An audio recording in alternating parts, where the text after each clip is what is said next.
존경하는 국민 여러분, 저는 오늘 비상계엄에 관한 입장을 밝히기 위해 이 자리에 섰습니다. 지금 야당은 비상계엄 선포가 내란죄에 해당한다며 광란의 칼춤을 추고 있습니다. 정말 그렇습니까? 과연 지금 대한민국에서 국정마비와 국헌문란을 벌이고 있는 세력이 누구입니까? 지난 2년 반 동안 거대 야당은 국민이 뽑은 대통령을 인정하지 않고 끌어내리기 위해 퇴진과 탄핵 선동을 멈추지 않았습니다.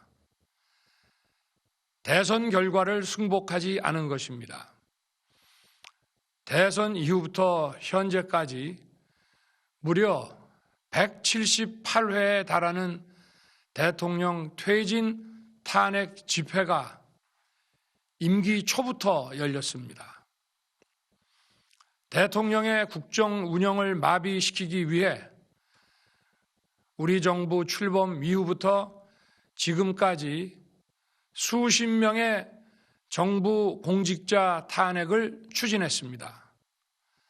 탄핵된 공직자들은 아무 잘못이 없어도 소추부터 판결 선고시까지 장기간 직무가 정지됩니다. 탄핵이 발의되고 소추가 이루어지기 전 많은 공직자들이 자진 사퇴하기도 하였습니다. 탄핵 남발로 국정을 마비시켜 온 것입니다. 장관, 방통위원장 등을 비롯하여 자신들의 비위를 조사한 감사원장과 검사들을 탄핵하고 판사들을 겁박하는 지경에 이르렀습니다. 자신들의 비위를 덮기 위한 방탄 탄핵이고 공직기관과 법질서를 완전히 무너뜨리는 것입니다. 뿐만 아니라 위헌적 특검 법안을 27번이나 발의하면서 정치 선동 공세를 가해왔습니다. 급기야는 범죄자가 스스로 자기에게 면죄부를 주는 셀프 방탄 입법까지 밀어붙이고 있습니다. 거대 야당이 지배하는 국회가 자유민주주의의 기반이 아니라 자유민주주의 헌정 질서를 파괴하는 괴물이 된 것입니다. 이것이 국정마비요, 국가 위기 상황이 아니면 무엇이란 말입니까? 이것뿐만이 아닙니다. 지금 거대 야당은 국가 안보와 사회 안전까지 위협하고 있습니다. 예를 들어 지난 6월 중국인 3명이 드론을 띄워 부산에 정박 중이던 미국 항공모함을 촬영하다 적발된 사건이 있었습니다. 이들의 스마트폰과 노트북에서는 최소 2년 이상 한국의 군사시설들을 촬영한 사진들이 발견됐습니다. 지난달 40일에는 40대 중국인이 드론으로 국정원을 촬영하다 붙잡혔습니다. 이 사람은 중국에서 입국하자마자 곧장 국정원으로 가서 이 같은 일을 벌인 것으로 확인됐습니다. 하지만 현행 법률로는 외국인의 간첩 행위를 간첩죄로 처벌할 길이 없습니다. 이러한 상황을 막기 위해 형법의 간첩죄 조항을 수정하려 하였지만 거대 야당이 완강히 가로막고 있습니다. 지난 정권 당시 국정원의 대공수사권을 박탈한 것도 모자라서 국가보안법 폐지도 시도하고 있습니다. 국가 안보를 위협하는 간첩을 잡지 말라는 것 아닙니까? 북한의 불법적인 핵무장과 미사일 위협 도발에도, GPS 교란과 오물 풍선에도, 민주노총 간첩 사건에도 거대 야당은 이에 동조할 뿐 아니라 오히려 북한 편을 들면서 이에 대응하기 위해 고군분투하는 정부를 흠집내기만 했습니다.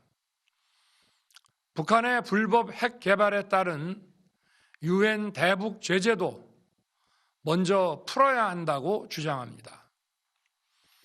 도대체 어느 나라 정당이고 어느 나라 국회인지 알 수가 없습니다. 검찰과 경찰의 내년도 특경비, 특활비 예산은 아예 0원으로 깎았습니다. 금융 사기 사건, 사회적 약자 대상 범죄, 마약 수사 등 민생 침해 사건 수사, 그리고 대공 수사에 쓰이는 기묘한 예산입니다. 마약, 딥페이크 범죄 대응 예산까지도 대폭 삭감했습니다. 자신들을 향한 수사 방해를 넘어 마약 수사, 조폭 수사와 같은 민생사범 수사까지 가로막는 것입니다. 대한민국을 간첩 천국, 마약 소굴, 조폭 나라로 만들겠다는 것 아닙니까? 이런 사람들이야말로 나라를 망치려는 반국가 세력 아닙니까? 그래놓고 자신들의 특권을 유지하기 위한 국회 예산은 오히려 늘렸습니다. 경제도 위기 비상 상황입니다. 거대 야당은 대한민국의 성장 동력까지 꺼뜨리려고 하고 있습니다. 민주당이 삭감한 내년 예산 내역을 보면 잘 알 수 있습니다. 원전 생태계 지원 예산을 삭감하고 체코 원전 수출 지원 예산은 무려 90%를 깎아버렸습니다. 차세대 원전 개발 관련 예산은 거의 전액을 삭감했습니다. 기초과학연구, 양자, 반도체, 바이오 등 미래 성장 동력 예산도 대폭 삭감했습니다. 동해가스전 시추 예산, 이른바 대왕고래 사업 예산도 사실상 전액 삭감했습니다. 청년 일자리 지원 사업, 취약계층 아동 자산 형성 지원 사업, 아이들 돌봄 수당까지 손을 댔습니다. 산업 생태계 조성을 위한 혁신 성장 펀드, 강소기업 육성 예산도 삭감했습니다. 재해 대책 예비비는 무려 1조 원을 삭감하고 팬데믹 대비를 위한 백신 개발과 관련 R&D 예산도 깎았습니다. 이처럼 지금 대한민국은 거대 야당의 의회 독재와 폭거로 국정이 마비되고 사회 질서가 교란되어 행정과 사법의 정상적인 수행이 불가능한 상황입니다. 국민 여러분, 여기까지는 국민 여러분께서도 많이 아시고 계실 것입니다. 하지만 제가 비상계엄이라는 엄중한 결단을 내리기까지 그동안 직접 차마 밝히지 못했던 더 심각한 일들이 많이 있습니다. 작년 하반기 선거관리위원회를 비롯한 헌법기관들과 정부 기관에 대해 북한의 해킹 공격이 있었습니다. 국가정보원이 이를 발견하고 정보 유출과 전산 시스템 안전성을 점검하고자 했습니다.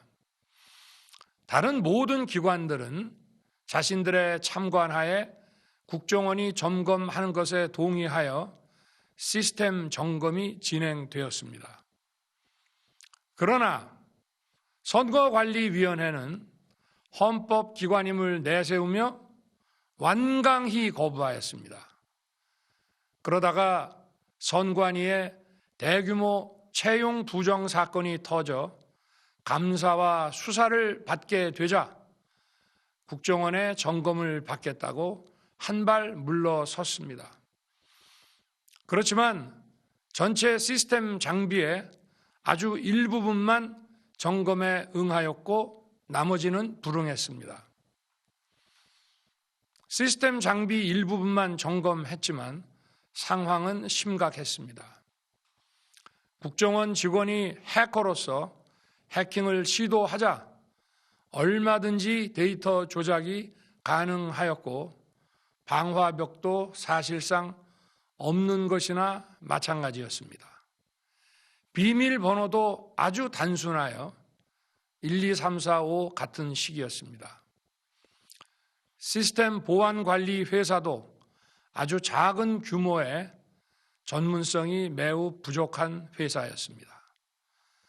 저는 당시 대통령으로서 국정원의 보고를 받고 충격에 빠졌습니다.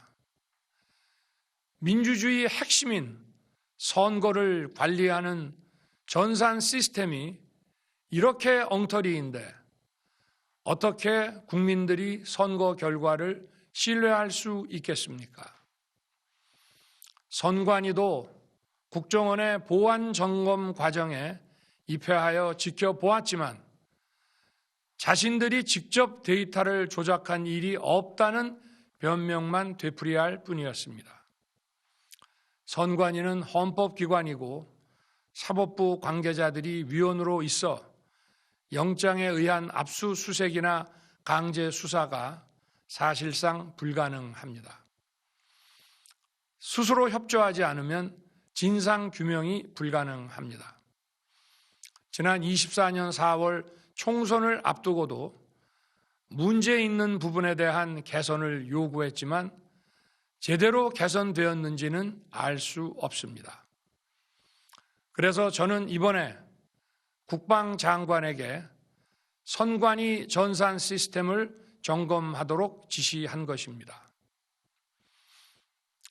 최근 거대 야당 민주당이 자신들의 비리를 수사하고 감사하는 서울중앙지검장과 검사들, 헌법기관인 감사원장을 탄핵하겠다고 하였을 때 저는 이제 더 이상은 그냥 지켜볼 수만 없다고 판단했습니다. 뭐라도 해야 되겠다고 생각했습니다. 이들은 이제 곧 사법부에도 탄핵의 칼을 들이댈 것이 분명했습니다. 저는 비상계엄령 발동을 생각하게 되었습니다. 거대 야당이 헌법상 권한을 남용하여 위헌적 조치들을 계속 반복했지만 저는 헌법의 틀 내에서 대통령의 권한을 행사하기로 했습니다. 현재의 망국정 국정마비 상황을 사회 교란으로 인한 행정사법의 국가기능 붕괴 상태로 판단하여 계엄령을 발동하되 그 목적은 국민들에게 거대 야당의 반국가적 패악을 알려 이를 멈추도록 경고하는 것이었습니다. 그럼으로써 자유민주주의 헌정질서의 붕괴를 막고 국가 기능을 정상화하고자 하였습니다. 사실 12월 4일 계엄 해제 이후 민주당에서 감사원장과 서울중앙지검장 등에 대한 탄핵안을 보류하겠다고 발표하여 짧은 시간의 계엄을 통한 메시지가 일정 부분 효과가 있었다고 생각했습니다. 그러나 이틀 후 보류하겠다던 탄핵 소추를 그냥 해버렸습니다. 비상계엄의 명분을 없애겠다는 뜻이었습니다. 애당초 저는 국방장관에게 과거의 계엄과는 달리 계엄의 형식을 빌려 작금의 위기 상황을 국민들께 알리고 호소하는 비상조치를 하겠다고 했습니다. 그래서 질서 유지에 필요한 소수의 병력만 투입하고 실무장은 하지 말고 국회의 계엄 해제 의결이 있으면 바로 병력을 철수시킬 것이라고 했습니다. 실제로 국회의 계엄 해제 의결이 있자 국방부 청사에 있던 국방장관을 제 사무실로 오게 하여 즉각적인 병력 철수를 지시하였습니다. 제가 대통령으로서 발령한 이번 비상조치는 대한민국의 헌정 질서와 국헌을 망가뜨리려는 것이 아니라 국민들에게 망국의 위기 상황을 알려드려 헌정 질서와 국헌을 지키고 회복하기 위한 것입니다.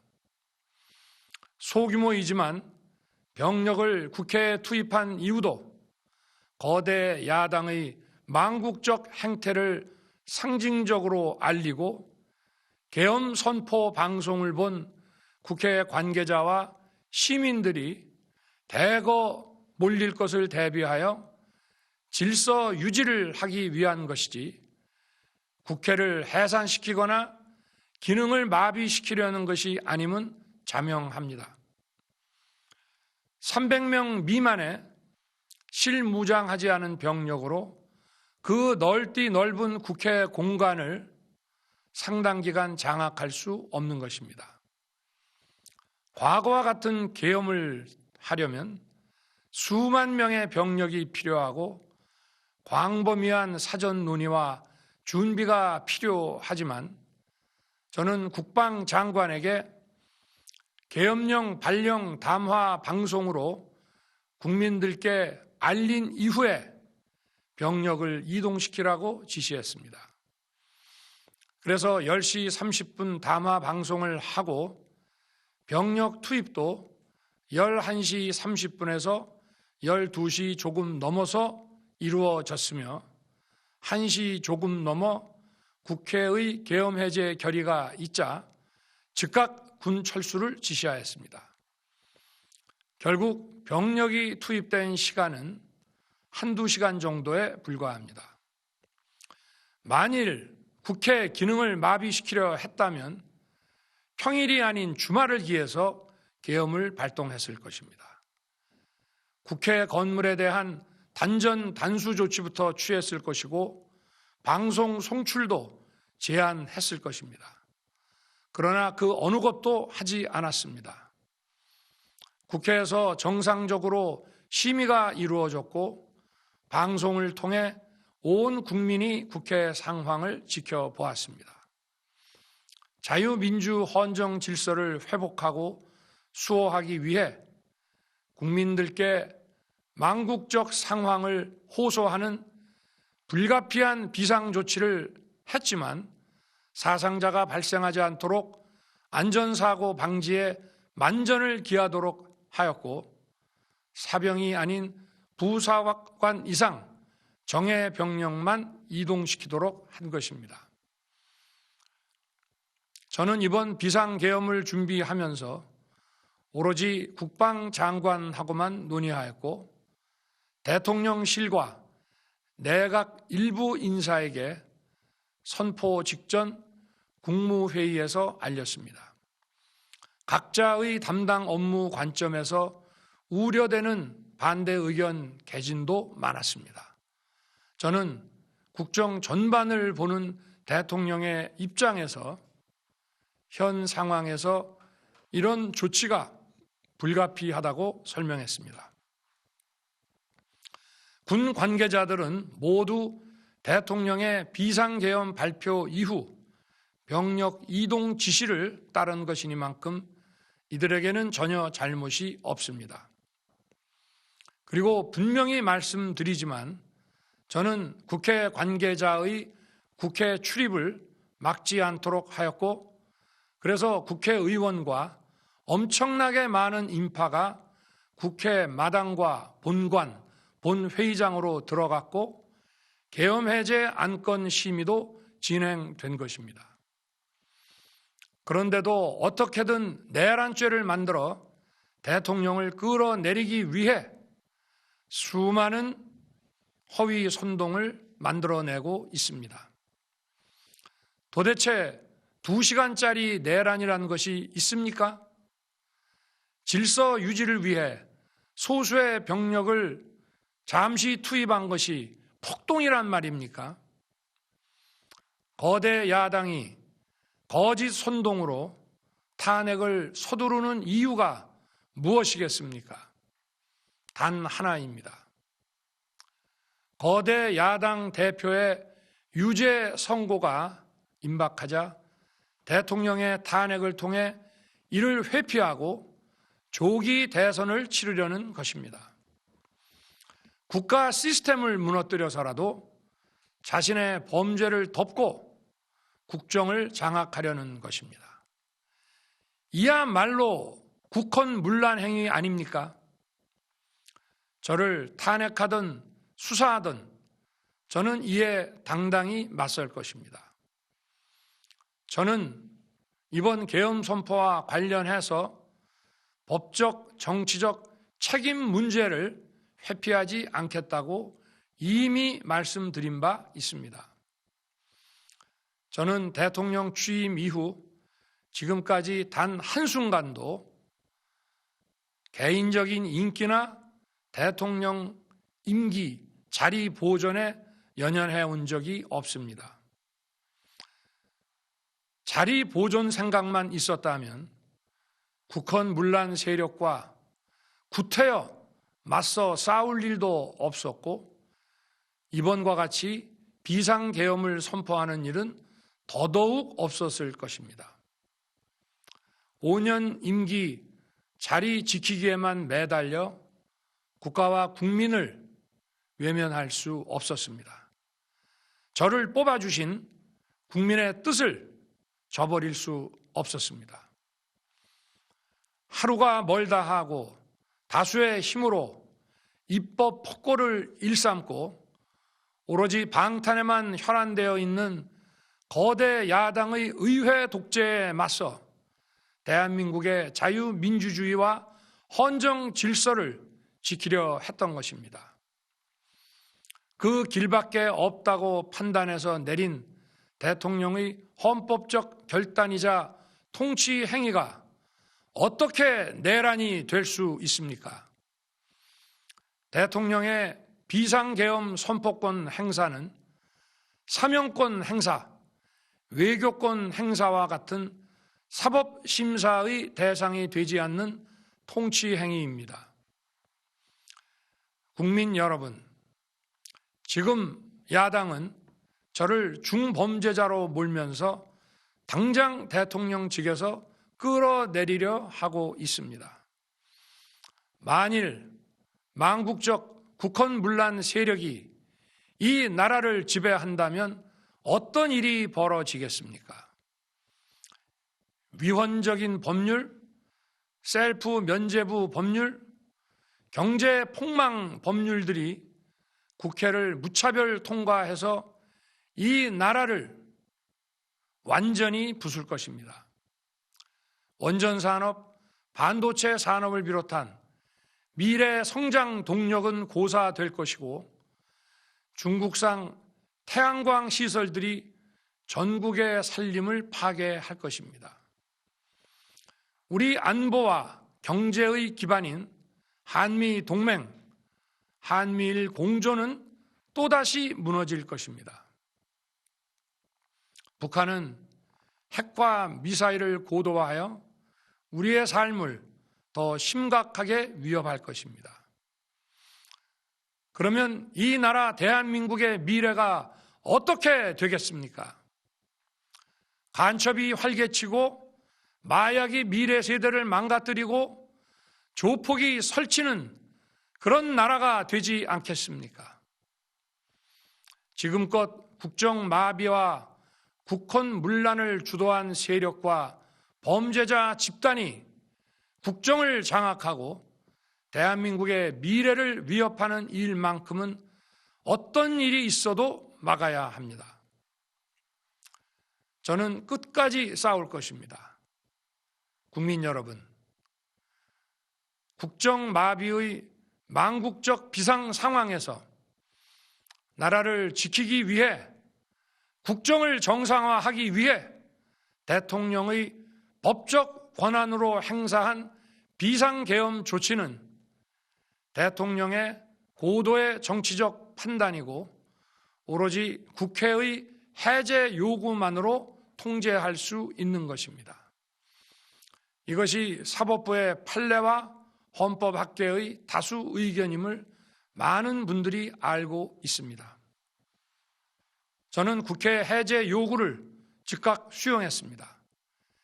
계엄 발령 요건에 관해 다른 생각을 가지고 계신 분들도 있습니다만 나라를 살리려는 비상 조치를 나라를 망치려는 내란 행위로 보는 것은 여러 헌법학자와 법률가들이 지적하는 바와 같이 우리 헌법과 법 체계를 심각한 위험에 빠뜨리는 것입니다. 저는 묻고 싶습니다. 지금 여기저기서 광란에 칼춤을 추는 사람들은 나라가 이 상태에 오기까지 어디서 도대체 무엇을 했습니까? 대한민국의 상황이 위태롭고 위기에 놓여 있다는 생각도 전혀 하지 않았다는 말입니까? 공직자들에게 당부합니다. 엄중한 안보 상황과 글로벌 경제 위기에서 국민의 안전과 민생을 지키는 일에 흔들림 없이 매진해 주시기 바랍니다. 국민 여러분, 지난 2년 반 저는 오로지 국민만 바라보며 자유민주주의를 지키고 재건하기 위해 불의와 부정, 민주주의를 가장한 폭거에 맞서 싸웠습니다. 피와 땀으로 지켜온 대한민국, 우리의 자유민주주의를 지키는 길에 모두 하나가 되어 주시길 간곡한 마음으로 호소드립니다. 저는 마지막 순간까지 국민 여러분과 함께 싸우겠습니다. 짧은 시간이지만 이번 계엄으로 놀라고 불안하셨을 국민 여러분께 다시 한번 사과드립니다. 국민 여러분에 대한 저의 뜨거운 충정만큼은 믿어 주십시오. 감사합니다.